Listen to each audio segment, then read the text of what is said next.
servetien.ch. Il y a des clubs qui ont des traditions. Manchester United, le Real de Madrid, le FC Servette FC déjà, parce qu'il y a beaucoup de gens qui disent FC Servette, mais...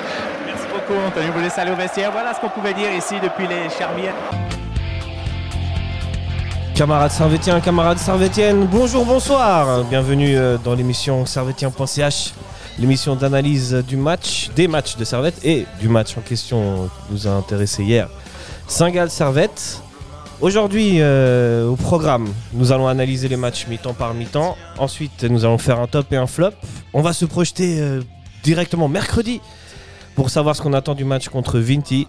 Et à la fin, si on attend, on va faire un débat. Qu'est-ce qu'un penalty bien tiré, les amis? Avec vous aujourd'hui, les chroniqueurs que vous appréciez le plus. Il est aux États-Unis, ce que j'ai complètement loupé. Il est le George Washington des États-Unis. Il est le père fondateur de servetien.ch. Sacha, salut. Merci beaucoup. Ça va? Légende. Ça va pas mal. Tranquille? Ça va mieux qu'hier soir. Ah oui, c'était dur. On va se dire les choses franchement. Ouais. Et à ma gauche, l'homme qui, si il n'avait pas été travailleur social, il serait chauffeur de train. Neil Hassan, salut. Salut. Ça va bien? Non, pas trop. Bah, évidemment, avec le match de hier, c'est un peu compliqué. Ça fait déjà un petit moment qu'on subit des défaites de Servette et ça fait mal. Et oui, hein. Enfin, des matchs sans victoire, ça fait beaucoup. Finalement, les plus heureux hier, c'était ceux qui n'ont pas pu rentrer en fait. Franchement. Ouais, à quelque part, ouais. Je faisais partie de ces gens-là, mais on y reviendra plus tard. Ouais, j'ai dû quand même me taper le match ce matin. Donc on va tout de suite rentrer dans le vif du sujet. La composition hier, c'était Frick au but, Vouillot et Séverin défense centrale, Diallo à gauche, Diallo à droite, Clichy à gauche, Cespedes au milieu, accompagné de Konya. Milieu gauche, Foulke, milieu gauche, écoutez ça, Foulke en 10 et Stevanovic à droite et en attaque, Bedia. Première chose, qu'est-ce que vous pensez de cette composition ? Bah, encore une fois, Rodelin n'était pas titulaire. Plus grand désarroi de Neil Hassan. On se dit ouais, ça fonctionne, ça marche. Mais par contre, ce que j'ai pas compris, c'est par rapport à la titularisation de Cespedes au lieu de Doulin. Je comprends pas. Au début, je me posais la question si c'était par rapport à une blessure. Maintenant, Doulin, on le voyait s'échauffer sur la pelouse. Je trouvais ça assez bizarre de la part de Gaguerre de mettre Cespedes dès l'entrée du match. Surtout, je pense que c'est un match où on aurait besoin d'un Doulin parce que c'était très compliqué. On a beaucoup subi pendant ce match. Et ça, je dirais pas que c'est à cause de ça qu'on a perdu, mais j'ai l'impression que ça avait pas mal déstabilisé au milieu de terrain. Et puis finalement, Cespedes se prend un rouge la 63e minute. Ça n'a pas arrangé son cas, le pauvre. Ça n'a pas arrangé son cas. Et puis surtout, Cespedes, mis à part sa saison en 2019-2020, qui était très bonne, après, je ne l'ai pas trouvé en si bonne forme que ça. Du coup, là, le mettre titulaire directement, c'était... Ouais, je comprenais pas, surtout que tu avais des alternatives avec Valls. Pourquoi pas Valls et Konya, mais bon. Après, Cespedes, son niveau, c'est la Ligue B, quoi. Alors, ouais, on sait que c'est pas pour être méchant, hein, mais on sait que Cespedes, c'est un joueur qui n'a pas forcément le niveau pour la Super League et qui est en difficulté très souvent et qui prend à peu près un jaune par intervention. Ouais. Hier, Cespedes, c'est 3 fautes de carton. 3 fautes de carton. Et même surtout, si la première, elle est un peu sévère. Surtout, tu dis que c'est une caméra cachée, quoi. Non, mais... Le mec, il est vraiment, il a une prime de carton jaune. C'est pas possible autrement, tu vois. Ah, il doit payer cher. Mais en tout cas, on est tous d'accord. On est un peu surpris par la non-titularisation de Doulin. On n'a pas vraiment d'explication du pourquoi il n'est pas titulaire. Il a fait une boulette contre Sion, je pense que... Gaguerre l'a sanctionné, tu penses? Je sais pas s'il l'a vraiment sanctionné, mais si c'est ça, c'est grave parce que c'est peut-être... Avec Konya, voilà, c'est un milieu de terrain qui est complètement essentiel à Servette et qui est un des récupérateurs les plus performants de Super League. Quoi. Mais je pense pas que c'est une sanction parce que l'autogol, c'est involontaire. Dans le sens, c'était le seul qui courait pour aller récupérer la balle et malheureusement, la balle là est remontée dessus. Mais je pense pas que c'est une sanction. On sait pas ce qui s'est passé dans la tête de Gaguerre. On peut pas savoir, peut-être une blessure. Une fois qu'il tente des choses, c'est dans le mauvais sens. Comme ça. Voilà, c'est dans le mauvais sens. Mais après, autre chose bizarre, c'est aussi de remplacer Magnin à la mi-temps à la place de Diallo. Pourquoi pas mettre Magnin dès d'entrée de jeu? Enfin, ça aussi, c'est un peu ces deux choses qui me questionnent par rapport La titularisation de Diallo, Diallo, les 2 premiers matchs, franchement, c'est même pas que c'est compliqué. T'as un autre niveau de. Il est pas dedans. Il est pas dedans. C'est quelqu'un qui se donne, on voit qui a Niak sur le terrain, qui se donne à 200%. Mais quand Magnin est rentré, un jeune de 19 ans, 20 ans, je sais pas, a beaucoup plus apporté que Diallo.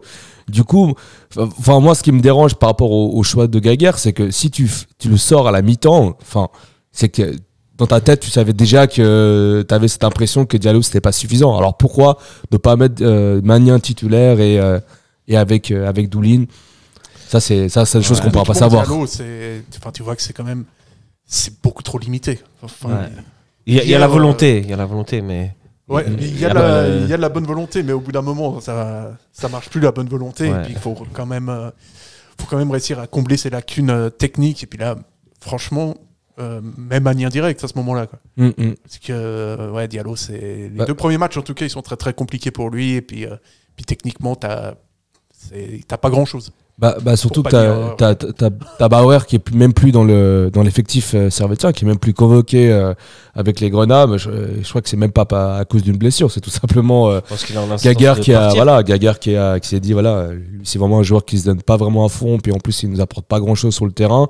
Je vais mettre Diallo titulaire. Je pense que maintenant, ce qu'on a vu dans un deuxième mi-temps à Saint-Gall, je préfère avoir un jeune du centre de formation de Servette qui a 20 ans et puis on va y revenir, mais la mi-temps de Saint-Gall, la première et la deuxième, c'est pas la même chose en termes d'intensité, tu vois. Mais on va y revenir. C'est complexe. C'est complexe. Du coup, on rentre directement dans la première mi-temps dans ce match où les 10 premières minutes de Servette, elles sont finalement plutôt pas trop mal. Il y a une frappe de Pulke, c'est même pas les 10 premières minutes, c'est dès la 7e minute. Il y a une frappe d'Adjaku, je crois, qui s'appelle comme ça. Et Frick loupe sa prise de balle. Et directement, il y a un attaquant de Saint-Gall qui est là et qui la met au fond. Je sais pas si tu te rappelles la demi-finale de Coupe de Suisse. C'était exactement pareil. Saint-Gall, ouais.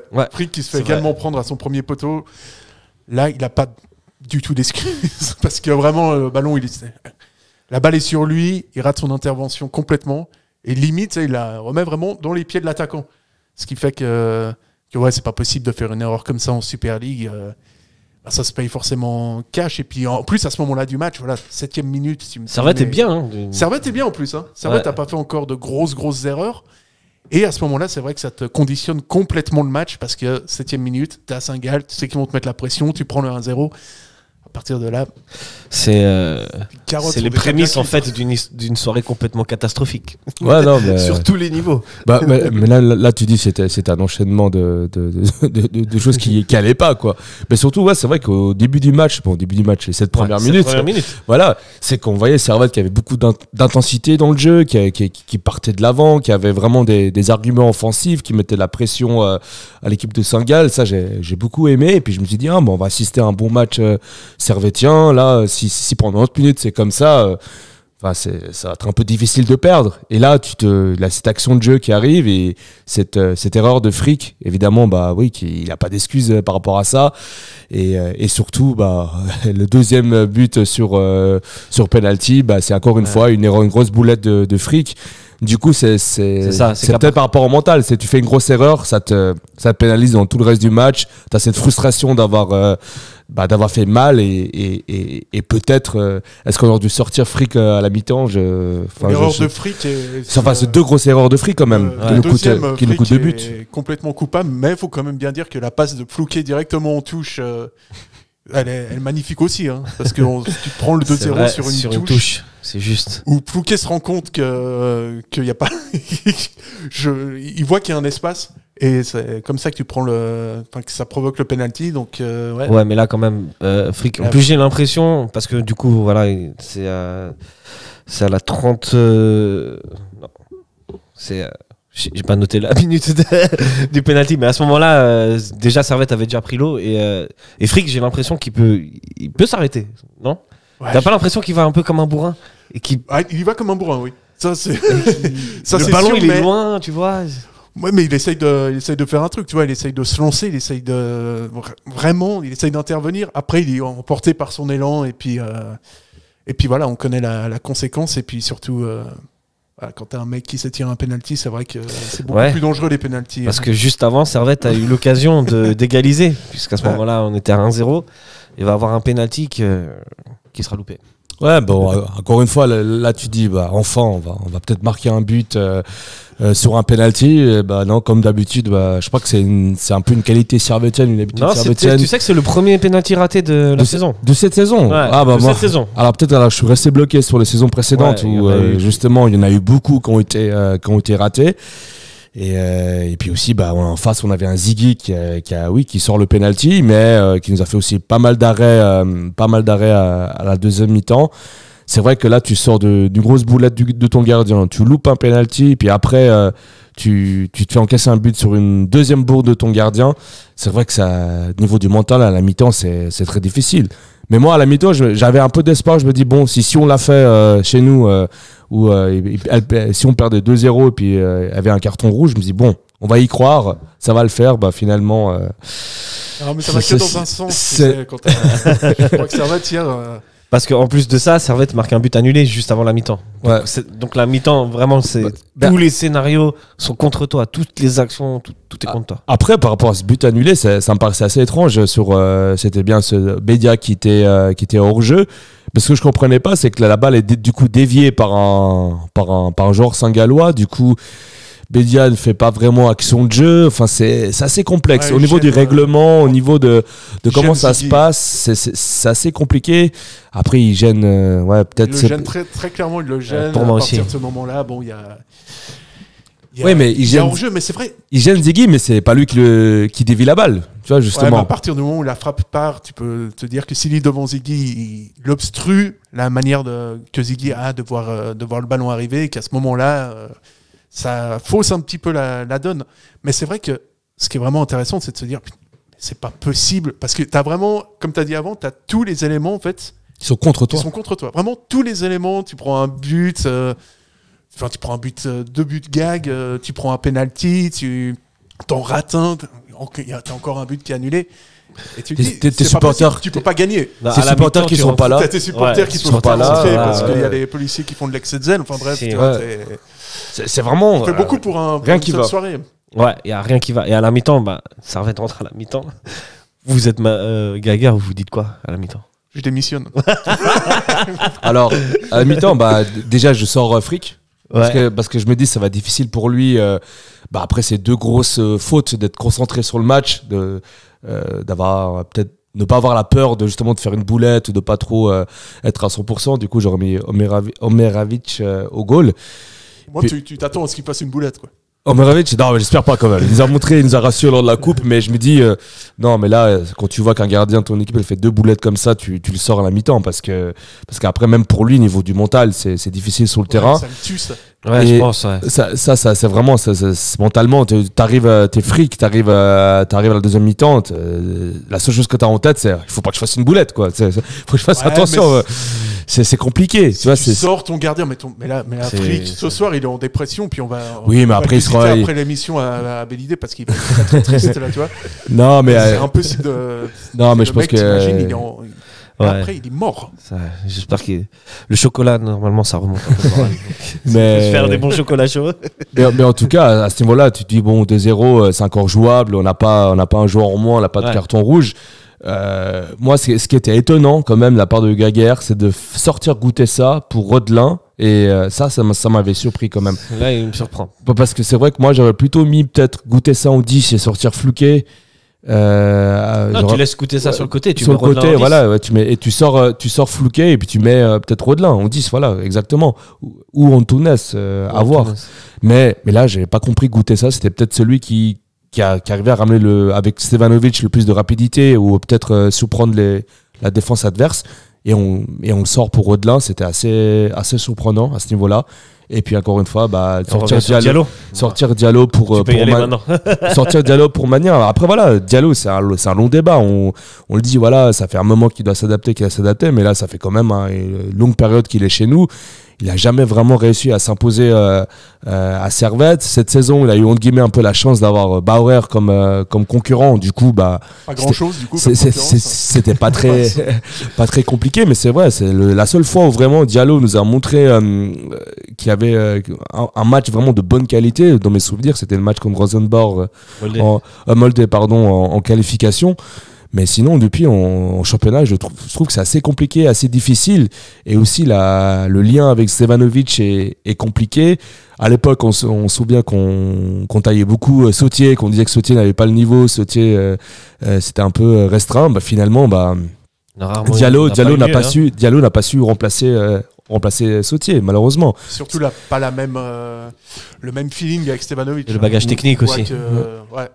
Ouais, c'est que Stevanovic a besoin de quelqu'un derrière qui soit technique et qui puisse l'aider dans les attaques. Et malheureusement, avec Diallo, ça se passe pas beaucoup.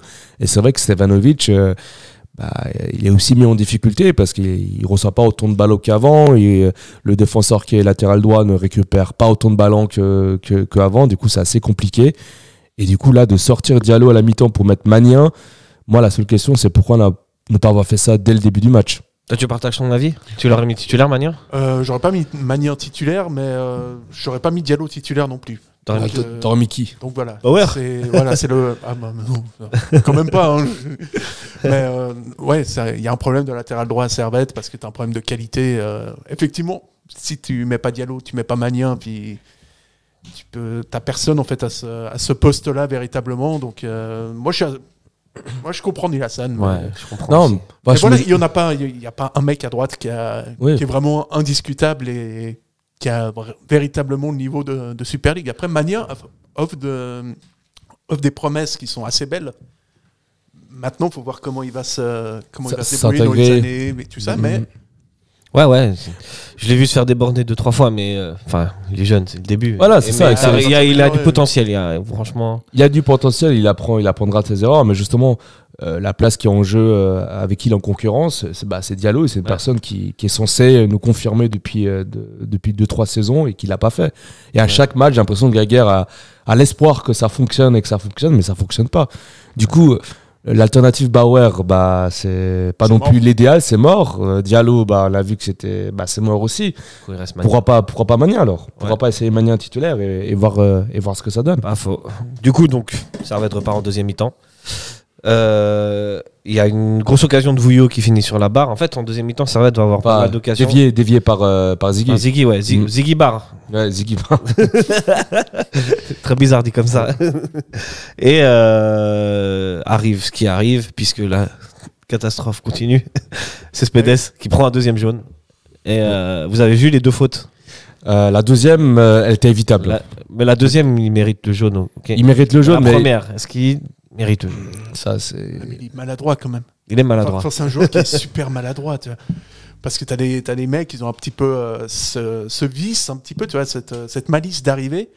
Ils font une faute, mais ils y vont pas comme des bourrins. Lui, tu sens que tout de suite, sur la première faute, il va comme un gueux sur le Saint-Gallois, là, et puis il le défonce, et puis forcément, l'arbitre se dit, ouais, il y a faute, il faut quand même que je mette le haut là. Maintenant, t'as des joueurs qui arrivent à faire plus de fautes et à prendre moins de cartons. Ça se pédesse, on connaît, hein. Ouais. C'est vrai qu'il est un peu maladroit. On découvre rien. Surtout la deuxième faute, elle est. Quand tu sais que tu as déjà un carton jaune, et surtout tu vois que c'est pas nécessaire de faire la faute. Dans le sens, c'est pas une action dangereuse pour Saint-Gall, et il fait quand même la faute, et là il pénalise l'équipe. T'as 2-0, tu fais sombrer ton équipe qui était encore déjà pas. Elle remontait un petit peu en deuxième mi-temps. Moi, j'ai vu les mouvements de Konya. Konya, il a fait des passes incroyables. Ouais, bon, il est à l'origine de toutes les actions dangereuses de Servette. Ah, mais ça, c'est pas étonnant. C'est pas étonnant. Et puis ça partait aussi. Lui et Stevanovic. C'était les deux qui étaient en forme hier avec Servette. On a pu voir dans les statistiques. Le schéma, c'est Konya, Stevanovic. Konya, Stevanovic. Quelqu'un en finition. Konya, Stevanovic. C'est Bédia, c'est Antunes, ça dépend. Après le carton rouge, il y a un moment pendant 10-15 minutes où Servette avait la possession, partait bien en contre, avait une grosse occasion justement avec Stevanovic qui partait à droite et qui centre sur Bédia, et encore une fois Ziggy qui a fait qui était là pour faire la muraille. Ziggy, voilà, la muraille Ziggy. Je sais pas ce qu'il faut encore à Saint-Gall. Franchement, je me pose des questions. Il faudrait, pour le bien de Servette, qu'il quitte la Super League quand même, parce qu'à un moment donné, parce que contre nous, il fait toujours des matchs incroyables. Il fait toujours des matchs incroyables. Je voulais le mettre en top, mais comme il est pas dans les premières minutes, il gère très bien face à face avec Bédia, exact, où il sort dessus, où il arrive rester debout et tout. Et c'est vrai que c'est pas la première fois qu'il fait des gros matchs contre Servette. Ouais. Mais... Une des seules fois où on a marqué de Rodelin. Qu'est-ce qu'il doit pas inventer pour marquer un but à Ziggy, mais... J'avoue. Mais effectivement, c'est dommage quand tu regardes le match comme ça, parce que tu te dis, finalement, les occasions, Servette, ils en ont quand même eu quelques-unes. Oui, ils ont eu des occasions. T'avais vraiment moyen de marquer au moins un but. Ouais, sans compter le penalty. Si on comptabilise, là, il y avait genre, par exemple, 4 tirs cadrés qui étaient vraiment très intéressants pour Servette, qui auraient pu finir sur un but. Mais encore une fois, voilà, après ce carton rouge, on voyait que les Servettiens ne sont pas laissés abattus, et puis ils se sont dit, on va quand même essayer de faire quelque chose. Si on l'a fait, pourquoi pas nous. Qui peut y arriver. Hein, voilà. et vraiment, cette action où ça part de Stevanovic sur le côté droit et le centre sur Bedia, bah, tu dis là, il a un joueur au moins, mais on n'avait pas l'impression. Ouais. Et après, bah, évidemment, bah, le Saint-Gall a mis du rythme et on n'a plus du tout vu Servette, et c'était très compliqué pour les Servettiens de partir en attaque. Toi, tu parlais des tirs et des tirs cadrés. Saint-Gall, c'est 24 tirs pour 8 cadrés. Servette, c'est 11 tirs pour 5 cadrés. Donc, on a quand même... Et sur les 5 cadrés, il y a 2 voire 3 bonnes occasions. Ouais, c'est vrai. Penalty. Justement, ces 2-3 bonnes actions, bah, ça devait être but. Mais voilà, on avait un Ziggy qui était plus fort que Frick hier soir. Et puis aussi Frick aussi, à des moments, enfin en première mi-temps, je me souviens, a fait un arrêt aussi sur la ligne où c'était brouillon en défense. En défense aussi. En fait, la chose qui se passait entre le milieu de terrain et la défense, les passes en retrait, les relances, il n'y avait rien qui allait hier. Je ne sais pas ce qui s'est passé. On ne veut pas tout mettre sur le fait que Doulin n'ait pas joué hier, mais quand même, on se pose des questions quand même, parce que le nombre de relances foireuses qu'il a eu hier, le nombre de déchets techniques, même avant le carton rouge, c'était lamentable. C'est défensivement que ça n'a pas joué hier. Hein. Bah, en fait, ça n'a pas joué à beaucoup de niveaux. Défensivement, au milieu du terrain, il n'y a pas eu d'impact. Offensivement, tu as été trop faible. Même Kuteza, qui d'habitude est un des maillons forts, là on l'a vu parfois bégayer techniquement, où tu te dis peut-être que jouer contre Saint-Gall c'était trop pour lui, je sais pas, mais en tout cas il a eu un déchet technique qui était très important. Et puis voilà quoi, quand tu t'offres 2 buts à l'adversaire, c'est comme si tu mérites peut-être pas de perdre, mais tu mérites en tout cas pas de gagner ou de ramener même le nul. Ouais. Pour l'anecdote, alors j'ai vu le match sur Blue et on dit Hubbles. Et pas Jubbles comme les Français. Donc l'ami Hubbles va marquer un 3e but. 3-0 pour Saint-Gall. Et c'est une frappe qui est contrée par Clichy. Encore. Si elle n'est pas contrée, je pense que Frick est dessus. Donc vraiment pour finir en beauté. Ça va être une tradition. Pour chuter jusqu'à la fin. Voilà. Bon, finalement, j'ai envie de dire, le 3-0, il est anecdotique. Quoi. Il est mérité dans le fond. Ouais, il est mérité dans le fond. La défaite est méritée. Peut-être que 3, c'est beaucoup. Voilà, peut-être 3-0, mais tu dis, pour moi, c'est anecdotique. Pour moi, c'est surtout c'est tous ces déchets techniques, ces manques de communication entre le milieu de terrain et la défense qui des fois, donnaient des bons ballons à Saint-Gall. Et au niveau du jeu, à part Konya et Stevanovic, et puis après, bon, Bedia, je peux pas le mettre dedans, mais Bedia, c'est pas sa faute parce qu'il est attaquant, il attend les ballons. Quand t'as pas l'équipe qui suit derrière, on peut pas me dire que c'est la faute de Bedia. Mais je dirais que Konya et Stevanovic, c'est un peu les seuls qui ont vraiment montré quelque chose hier sur le terrain. Mais après, t'as aussi des faits de match. Vouillot, il met la tête sur le corner et la bute, tu reviens 2-1. Et c'est juste au début de la deuxième mi-temps. Du coup, t'as aussi ces faits de match où j'ai l'habitude avec Servette, c'est souvent comme ça. T'arrives à faire des occasions, il te manque le truc pour marquer, puis derrière, boulette sur boulette, et tu perds des matchs. Quoi. Depuis le début de la saison, objectivement, Servette, au niveau du jeu, de la production, c'est quand même largement insuffisant. C'est assez faible. Je pense que c'est un des Servettes les plus faibles au niveau du jeu qu'on ait vu sur les 3-4 dernières années. C'est très très faible. Et puis surtout, enfin, je voulais juste rajouter quelque chose, c'est par rapport au fait que Servette, le premier tour, on était assez chanceux, on était 2e, mais c'était un peu l'arbre qui gâche la forêt, quoi. C'était la 8e attaque. C'était la 8e attaque. Là, maintenant, on est un peu c'est comme si on sortait du rêve et qu'on se réveillait et puis qu'on voyait la réalité. Et c'est ce qui est en train d'arriver. On a vu le match contre Sion, on a vu le match contre Sion, c'était des faits de match aussi. Ouais. Mais là, hier, on a clairement vu cette réalité. Peut-être qu'au premier tour, on aurait gagné ce but par un but du milieu de terrain de Rodelin. Mais là, c'est plus possible. Ouais, mais en fait, ce qui faisait un peu la force, entre guillemets, de Servette, on en avait déjà discuté, c'était son milieu de terrain et sa défense. Et dès que ça marche pas, nos problèmes de réalisme offensif, ils sont toujours là. En fait, donc, ouais, est-ce que finalement, il faut pas pointer l'architecte de tout ça, Monsieur Alain Gaguerre. Monsieur Alain Gaguerre. Futur ancien architecte. Futur. Tu t'avances, on peut peut-être le dire. Ouais. Mais est-ce qu'il faut peut-être essayer d'un nouveau système de jeu ou pas Niveau système de jeu, pour Alain Gaguerre, je pense que c'est foutu parce que ça fait déjà des années qu'il est dessus et puis je pense que son contrat ne sera pas prolongé. Du coup, j'imagine qu'il va rester bloqué sur ce système de jeu-là.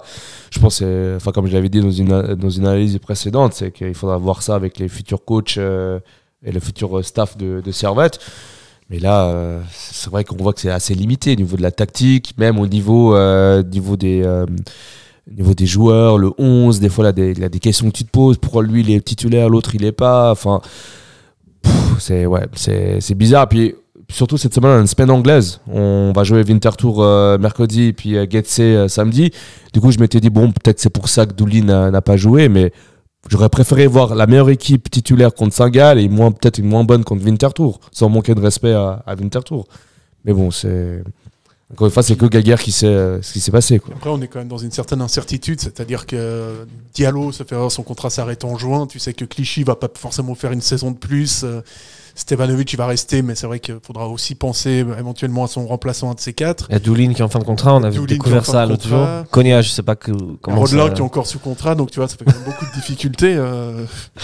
Mais il est venu tailler. Mais non, effectivement, il y a quand même pas mal d'incertitudes sur la saison prochaine. Tu sais pas trop comment ça va se faire. C'est un gros mystère, hein. C'est vrai que c'est inquiétant, surtout que c'est comme je disais, les 4 fantastiques de Servette, Konya, Doulin, Stevanovic, Frick. Bon, il y en a déjà pas mal qui sont quasiment sûrs de rester la saison prochaine, mais c'est vrai qu'on dépend énormément des Konya et Doulin. Si Konya il est encore en contrat chez nous, justement, c'est peut-être l'occasion pour qu'il parte, pour qu'on touche une somme d'argent. Mais si Doulin aussi il part et qui est en fin de contrat, justement, qui n'est pas encore prolongé, c'est vrai que ça laisse un gros doute pour la saison prochaine. Et puis c'est vrai que quand Doulin n'est pas là, c'est rarement Servette fait des bons résultats au niveau de la défense et au niveau du score. On parle d'une Konya dépendance, une Stevanovic dépendance, mais il y a clairement aussi une Doulin dépendance. Ouais. Encore quelque chose à rajouter sur le match, on passe au top et au flop. On peut passer au top et au flop, je pense, parce que... Alors c'est parti. C'est le foot. C'est le foot. C'est seulement le foot. Mais pour moi, c'est clair que vous trouvez toujours un point. On cherche le négatif. Ouais, c'est pas faux. C'est pas faux. Alors, on va commencer par les tops. Sacha, tu veux te lancer? T'as un top? Ouais, bon, j'allais dire Jérémy Frick, mais après on va dire que je le défends et tout ça. Non, bah, écoute, argumente, hein. Sans grand. Tu es son avocat. La parole est à l'avocat, messieurs. Bon, je le défendrai après, Jérémy. Je sens qu'il va être dans les flops à un moment donné. Mais non, bah pour moi, le top joueur, je pense qu'on a eu un Stevanovic vraiment très très bon, surtout en deuxième mi-temps où on voit vraiment que c'est un joueur qui a un QI foot qui est surdéveloppé. Vraiment, il est surdéveloppé par rapport aux autres joueurs de Super League, aux autres joueurs de Servette, c'est évident, mais aux autres joueurs de Super League, il a un QI foot extraordinaire. Et voilà, on peut que se réjouir d'avoir un mec comme ça à Servette. Et voilà. Des fois, t'es presque frustré qu'il tire pas. Oui, absolument. Tu vois, il est en bonne position et il a altruiste, c'est le QI football. Il se dit, la meilleure solution pour qu'on marque le but, c'est que je mette la passe plutôt que je tire. Il cherche la meilleure solution, et la meilleure solution, souvent, c'est pas forcément de tirer. Et il a ce côté très altruiste, alors qu'on est dans un monde avec la data, etc., où on est de plus en plus individualiste. Lui, c'est complètement le contraire. En plus, il s'est coupé les cheveux, très bonne nouvelle coupe de cheveux. J'adore ce type. J'adore ce type. Je sais pas s'il y a des gens qui sont croyants ici, aux auditeurs. Je m'excuse, mais si Dieu était un homme, ce serait Stevanovic. Nilassan, est-ce que tu as un top? Top, j'allais dire aussi Stevanovic. Mais ouais, c'est vrai que tu peux prendre Konya si tu veux. C'est vrai que ce joueur-là, c'est vrai que c'est assez rare de voir des joueurs offensifs de nos jours qui sont aussi altruistes avec le reste de l'équipe. Après, niveau des tops, je dirais, ce qu'on a vu hier pour moi, c'est Konya en top, quoi. Encore une fois, c'est un peu le seul qui, j'ai l'impression, qui se démarquait des autres, qui dézonnait plus souvent que les autres, qui faisait plus d'appels, qui avec Stevanovic, c'était une paire qui marchait bien. Non, elle a pas bien marché hier parce qu'on n'a pas. Si, elle a bien marché. Elle a bien marché, mais c'était. La finition, c'est pas eux. Elle n'était pas aidée par ce qui s'est passé hier, mais c'est vrai qu'entre Konya et Stevanovic, une bonne communication, des belles passes, et puis c'était souvent Konya qui était à l'origine un peu de toutes ces passes vers Stevanovic côté droit. Et puis je le trouvais assez intéressant. Et puis encore une fois, c'est quelqu'un qui est indispensable pour Servette. Quand Konya n'est pas là, on l'a vu, il a une très grande Konya dépendance.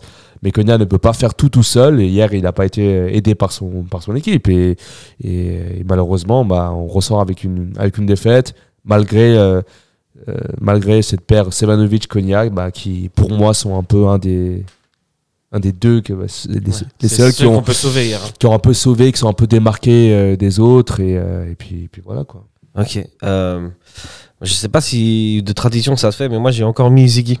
J'ai revu les notes de l'émission précédente. J'avais déjà mis Ziggy en top parce qu'il nous empêche tout le temps de marquer des buts.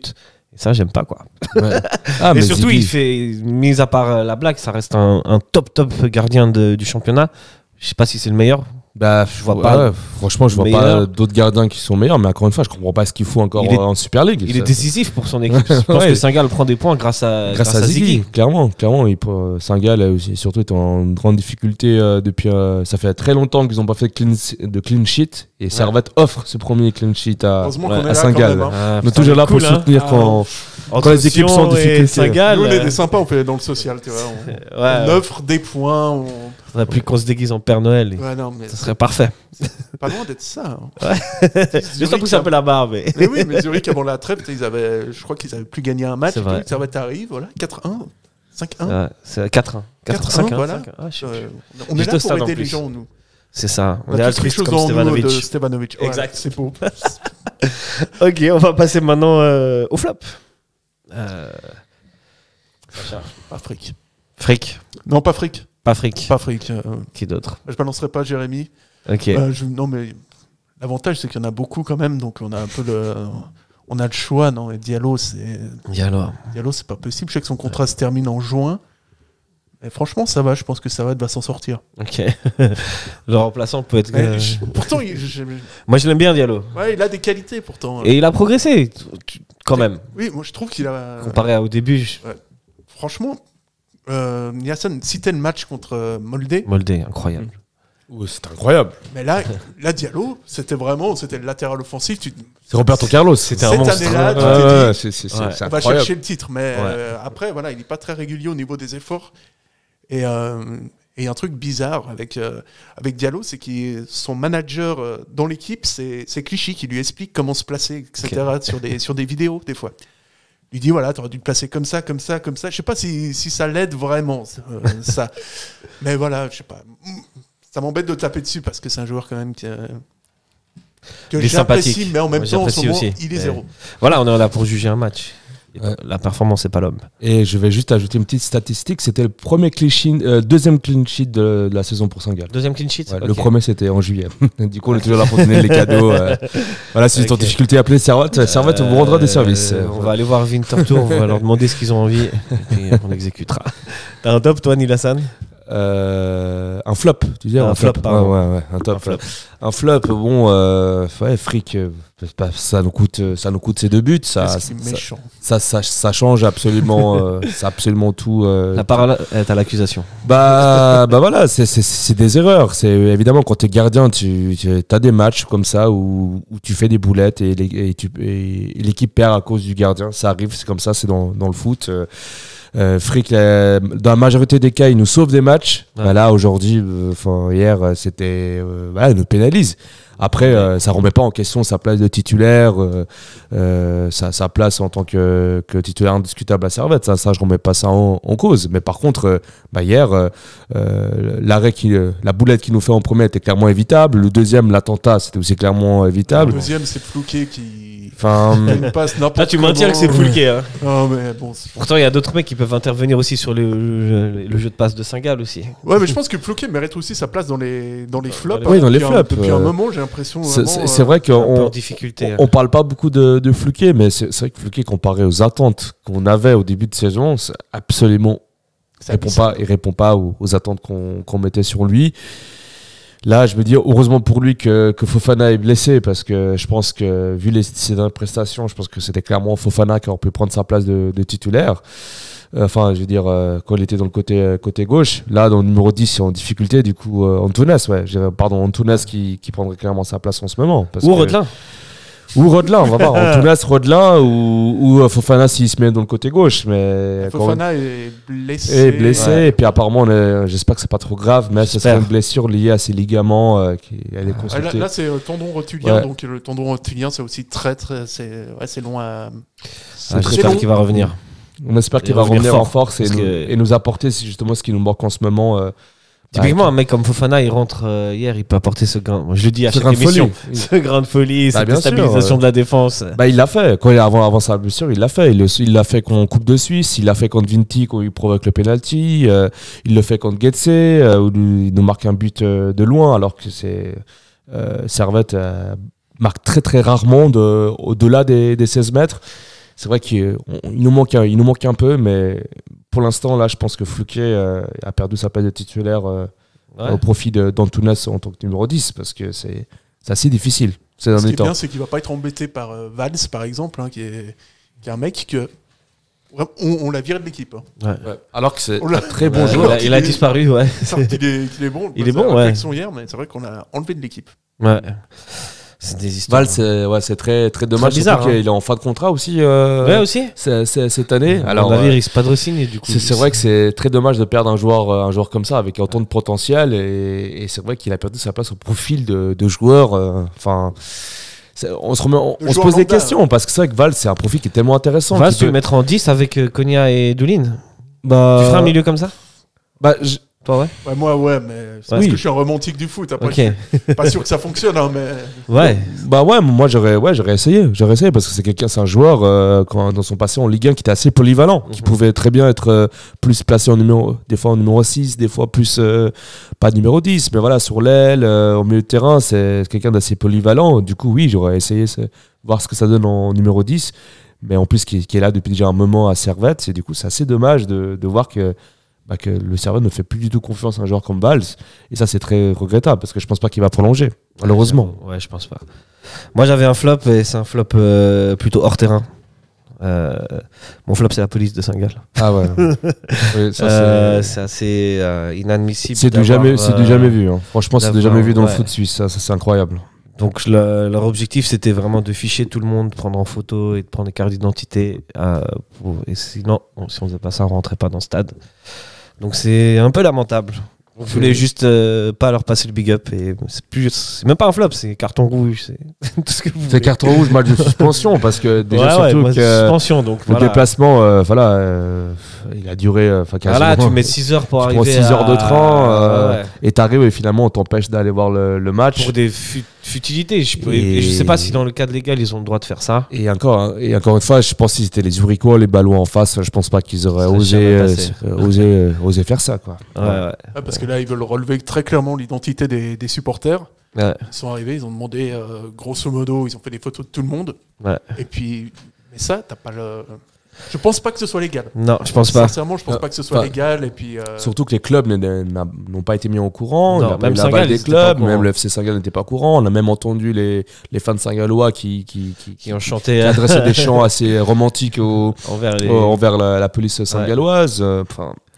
Ouais, vraiment hier c'est un match à oublier. Ouais, c'est vraiment un match à oublier. Tout est allé de travers. Là c'est assez rare que les deux que ça aille de travers, que ce soit hors du terrain ou sur le terrain. Là, il n'y a absolument rien qui allait, et j'espère que contre Winterthur ça ira mieux. on pourra faire quelque chose. Je fais un big up à tous les mecs qui étaient dans le train hier, par contre. Toi du coup. Force à vous, moi aussi, et surtout ceux du wagon 4, bisous. J'espère que vous avez bien dormi. C'est complètement hallucinant de te dire, voilà, tu fais 6 heures, t'arrives à Saint-Gall, les flics sont pas de bonne humeur, donc tu rentres pas. Ouais, c'était déplorable. Franchement, t'hallucines des fois. Le folklore du foot suisse. Le folklore du foot suisse et de la police. Est-ce que vous voulez rajouter encore quelque chose sur ce match? On se projette sur le match de Vinti. On se projette. J'ai pas envie de parler de ce match. Allez, parlons de l'avenir et espérons des plus belles choses. Donc, comme tu l'as dit, Servette entame une semaine anglaise cette semaine. Un match contre Winterthur mercredi et Grasshopper Zurich samedi. Contre Winterthur, c'est là-bas. Il faut gagner. Il faut gagner, d'autant plus qu'ils ont gagné cet après-midi contre Lugano. Ah ouais, ils ont gagné. Et ils reviennent vraiment complètement dans la course au maintien. Au maintien. C'est pas tellement maintien cette saison, c'est plus... c'est plus éviter le barrage. Ouais, et donc, ils reviennent vraiment très très fort sur Zurich et sur Sion. Et on imagine que ils vont attendre Servette en se disant tiens. Ils vont arriver en confiance. Hein. Exactement. Et puis Servette n'arrive pas en confiance, il faut le dire aussi. Et ils arrivent en se disant ils ont perdu les 2 premiers matchs, on va essayer vraiment de les prendre à la gorge encore, on va essayer d'en profiter. Et c'est vrai que vu que Servette actuellement offre des points à tout le monde, on serait vraiment très content avec une victoire mercredi. Mais bon, normalement, ça devrait être une formalité, cela dit, pour... Normalement Normalement, pour Servette, ça devrait... Ça n'existe pas, normalement. Ça devrait le faire, mais effectivement, avec Servette, le normal est... Et paranormal. Et paranormal, n'arrive jamais. Hein. Mais c'est vrai que c'est les 3 points rien. Hein. C'est clairement pour Winterthur, s'il faut viser les 3 points. La dernière victoire de Servette en championnat, il me semble que c'était contre Getse. Ça remonte à très fin octobre. C'était fin octobre. Et c'est vrai que depuis, on a enchaîné des prestations, des matchs nuls, on a pu gagner, des défaites des fois qui étaient assez lourdes. Il faut se ressaisir. Mercredi, il faudra vraiment tout mettre en œuvre pour gagner.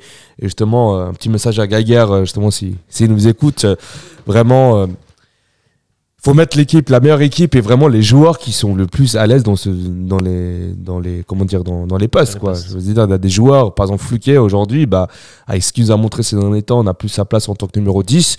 Il faut lui faire comprendre que sa place n'est pas assurée et qu'il faut mettre la concurrence. Il faut mettre d'autres joueurs. Tu mets qui alors ? Moi je mettrais Antunes. Je mettrais Antunes pour vraiment faire passer un message à Fluquet que c'est pas sa place n'est pas garantie en tant que numéro 10. Mais bon, je me dis, j'aimerais bien aussi qu'on mette un Gutesa au numéro 10 pour justement casser les lignes et puis justement Winterthur, ce sera une équipe qui va jouer en bloc bas et ça me fait peur parce que quand les équipes justement qui jouent au bloc bas, ça ne réussit pas. Et souvent, quand tu veux marquer dans des équipes comme ça, c'est des exploits individuels, c'est des tirs de loin. Moi, je sors ma carte Rodelin contre une équipe comme ça. Ouais, bon. Là, il pourrait. Oui, c'est vrai qu'il pourrait. C'est vrai que Winterthur, c'est un peu l'exploit technique où tu marques au-delà des 16 mètres sur magnifique tir enroulé, pleine lucarne. Et c'est vrai que Servette, on a une des rares équipes de Super League qui n'a pas des joueurs comme ça qui arrivent à nous marquer des buts. Rodelin Il l'a fait, oui. Il nous a fait ça une fois au début de saison. On en revient toujours. Hein. Oui, mais il nous a fait ça au début de saison. Mais cela dit, contre Sion, Rodelin, ouais, il y a une frappe aussi. À un moment donné, elle part vraiment. Il nous aurait mis ce but qui aurait donné la victoire. Mais c'est vrai que là, contre une équipe bloc bas, ça va être assez compliqué. Et je pense qu'il faudra changer justement au numéro 10, mettre peut-être un Gutesa. Et puis trouver des alternatives offensives parce que là c'est assez Gutesa plus qu'Antunes parce que Plouquet il mérite d'être remplaçant mais Antunes il mérite pas forcément d'être oui c'est vrai, c'est pour ça que je dirais plutôt Gutesa que non, goûtez ça. Les gars, Rodelin au numéro 10, goûtez ça sur le côté. Ou même si t'inverses les deux, Rodelin sur le côté, goûtez ça au numéro 10. Ouais, mais justement, avec Rodelin, c'est encore ce même problème de placement. Mais là, on joue contre une équipe de bloc bas, donc ça va aller. Rodelin, je le ferais plus rentrer en cours de match. Okay, pas titulaire. Ouais, toujours. Des positions. Ouais, toujours. On va apporter sa vitesse sur le côté. Sa vitesse, ouais. On mettra goûter ça à gauche. Non, mais en plus, moi, j'adore. J'aime beaucoup Ronny, hein, mais c'est vrai qu'il a un côté. On le disait avant hors émission, on se disait, mais en fait, Rodelin, il a toutes les qualités. Mais des fois, t'as juste envie de lui dire, mais bouge-toi, parce que t'as toutes les qualités, mais... je pense que ça, sans cette mentalité-là, je pense pas qu'il serait chez nous. Hein. Il serait il est un peu nonchalant, voilà. Ça, c'est un peu nonchalant, c'est pas qu'un peu, mais voilà. Très bien les gars, on va passer à un autre débat du jour. Aujourd'hui, un débat centré sur le football, sur la tactique et sur le penalty. Qu'est-ce qu'un penalty bien tiré et est-ce qu'un penalty loupé est-il forcément mal tiré ? Oui. Oui. D'ailleurs, Gutesa fait une course il commence sa course beaucoup trop rapidement. Et ça, dans les pénaltys, tu sais que ça fait partie des trucs qui vont te faire rater le pénalty. En fait, il y a un mec qui a écrit un livre j'en ai entendu parler là-dessus que j'ai lu avec une certaine passion. Et c'est vrai qu'il y a tous des trucs qui t'indiquent quand le gars va rater son penalty, comment tu fais pour en mettre en fond. Et ça, c'est pas très compliqué à aller chercher. C'est un geste technique qui se répète et que tu dois maîtriser au maximum. Hein. En Europe, on sait qu'il y a un spécialiste qui s'appelle Neymar et qui les penalties, il les met absolument tous. Ouais. Et donc voilà, c'est pour ça que je pense que le tireur fait tout, parce que sur le papier, tu regardes, tu es à 5 mètres du gardien, un truc comme ça. Le gardien n'a même pas le droit de bouger. La ligne. Tu es obligé. Tu n'as pas le droit de rater un penalty, c'est une vraie faute professionnelle. Après, bon. Même si le gardien anticipe le côté. Ok. Pour toi, est-ce qu'un penalty mal tiré. Un penalty loupé, pardon. Est forcément mal tiré. Pas forcément, mais après oui, dans la majorité des cas, quand un penalty est arrêté, c'est qu'il a été mal tiré. Par exemple, hier, c'était très prévisible, c'était pas assez. Vous l'avez tous vu qu'il allait louper? Moi, je me suis dit, il est parti vite. Ouais. Moi, je me suis dit, c'était devant son. Ça va être compliqué. Mais surtout avec Ziggy. C'est un gardien, en fait. Surtout avec Ziggy. Je sais pas s'ils ont joué ensemble. Ziggy, il est là depuis quoi? Je sais pas. Aucune idée, mais c'est vrai que je repense au penalty de Mbappé contre Sommer, où Sommer nous fait l'arrêt, mais le penalty est complètement il est mal tiré. C'est vrai que logiquement, t'as 5 mètres du but, le gardien ne peut pas trop avancer, il sait pas de quel côté tu vas tirer, tu la mets en pleine lucarne, c'est but à chaque fois. Tu mets en pleine lucarne, le gardien, qu'il anticipe ou pas anticipe, il va pas l'arrêter. Et justement, c'est un joueur technique, un joueur qui sait faire des contre-pieds, un joueur qui sait bien placer le ballon, qui fait le bon tir. C'est certains joueurs techniques qui arrivent à faire ça, à faire de l'entraînement. Mais c'est vrai que c'est peut-être une des choses au foot qui n'est pas assez entraînée, peut-être. Justement, parce que c'est souvent, je pense qu'on dit oui, voilà, le gardien a fait un arrêt incroyable, mais c'est assez rare dans les pénaltys où tu vois le gardien qui va te sortir un arrêt, vraiment, tu te dis, mais comment il l'a fait? C'est souvent parce que le joueur a soit été trop prévisible, soit a fait un mauvais placement, pas assez fort.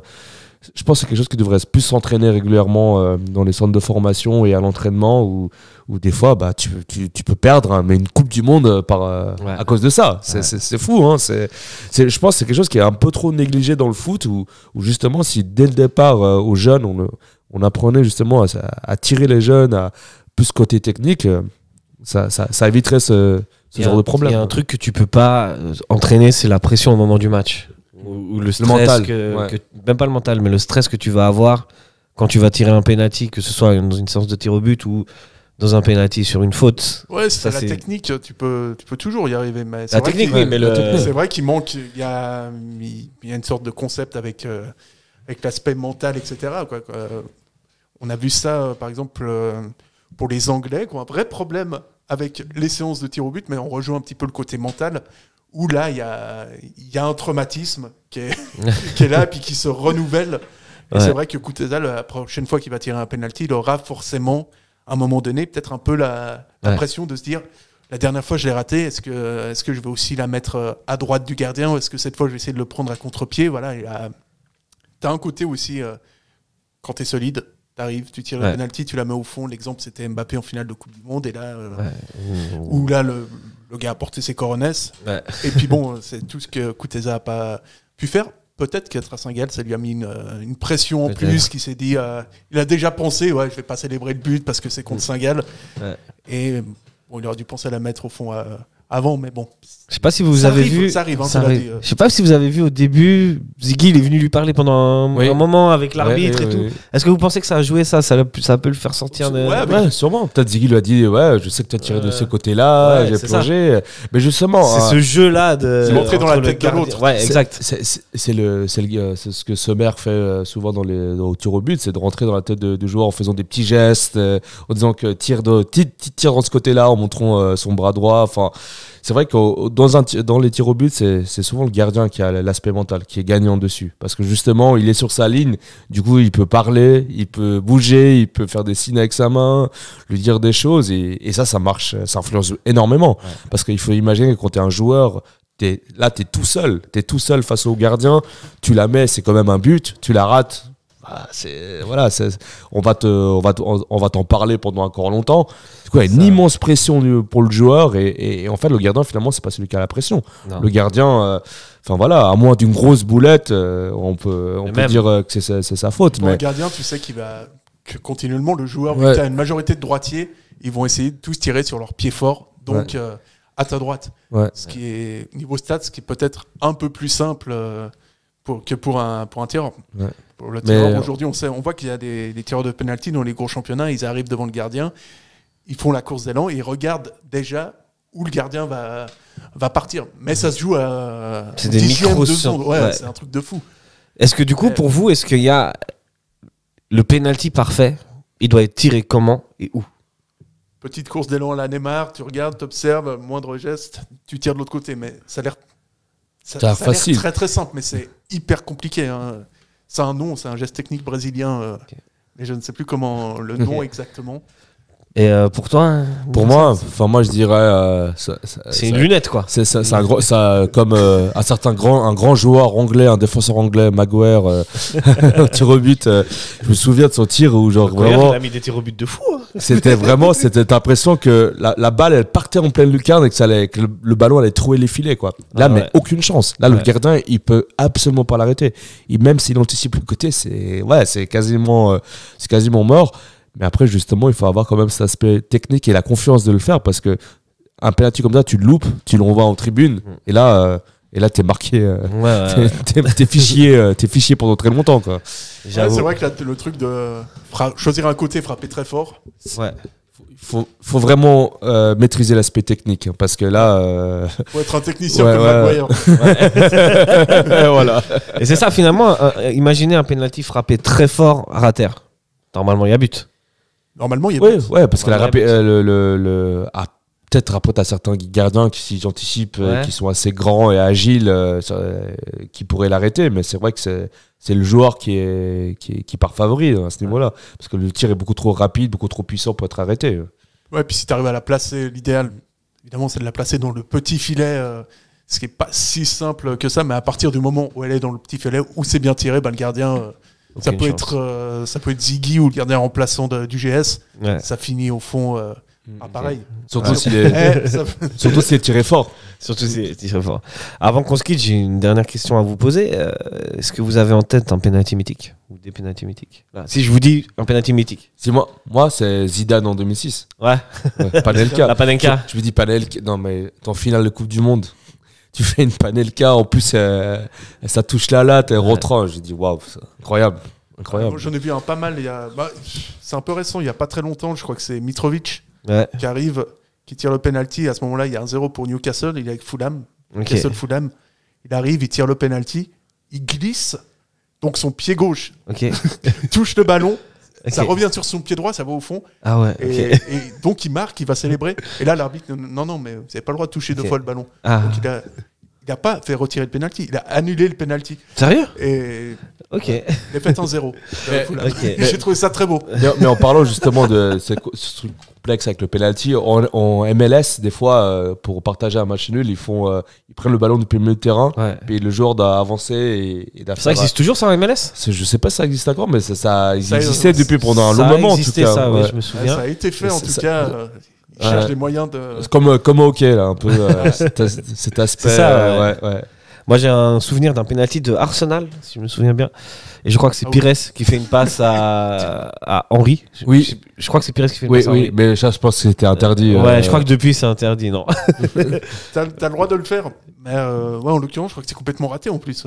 Non, il a eu but. Non, je crois qu'il la met. Il a eu but. Après, est-ce qu'il est rentré dans la surface avant que Pires touche là? C'est Pires qui fait. Non, mais après, est-ce qu'il il fait exprès de faire ça? Enfin, voilà, c'est un long débat. Messieurs, c'est sur ces belles paroles que nous allons nous quitter.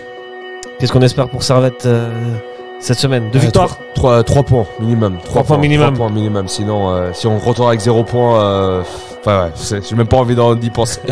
Faut assurer à Winterthur, quoi. Si. Moi, je dis 4 points. Et allez, Servette. Messieurs, dames, bonne semaine. Ciao. Ciao, merci. Bonne soirée.